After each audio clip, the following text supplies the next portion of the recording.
Great thing about this, our particular program and this entire environment actually, and I guess about Queensland too, we do have great athletes, and that's what makes the difference for us, to some extent.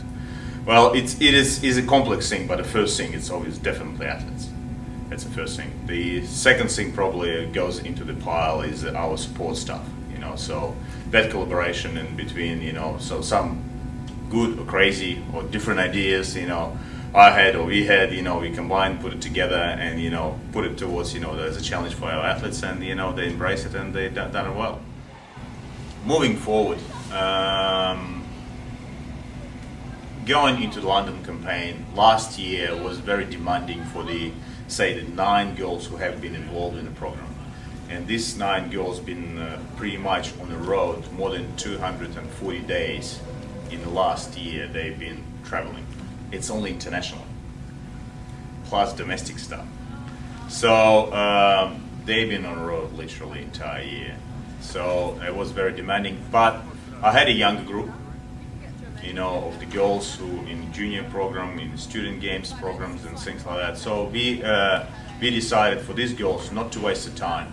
We set up 1-year project, which will theoretically will get them to the national squad. That group of girls and sat down with each of them individually, with all my support staff, psychologists, nutritionists, S&Cs, assistant coaches, physios. We sat down, we developed, the main plan. We developed an individual plan for each athlete. Said that's what it is. My target for you to be in January in national squad. And I would say that was a pretty good outcome. By the January we had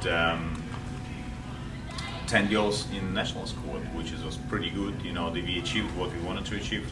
Well, not fully. The 2 girls missed out, unfortunately, but I think they are breaking through now. It's been a long road, and first time in history we put 6 girls in the national team.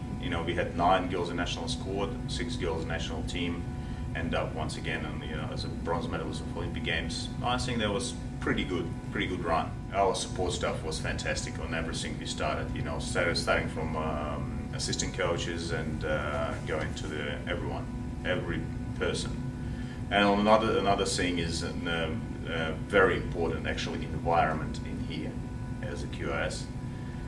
Well, lots of things I learned as a rookie when coming in as a coach, and lots of things I got as advices from different coaches, from once again from big bosses, from the management, from CEOs, and from just like I say, the normal people around here.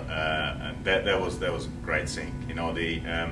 The bonding we have in here is just very healthy and very great, and it's always a pleasure when you're going to work.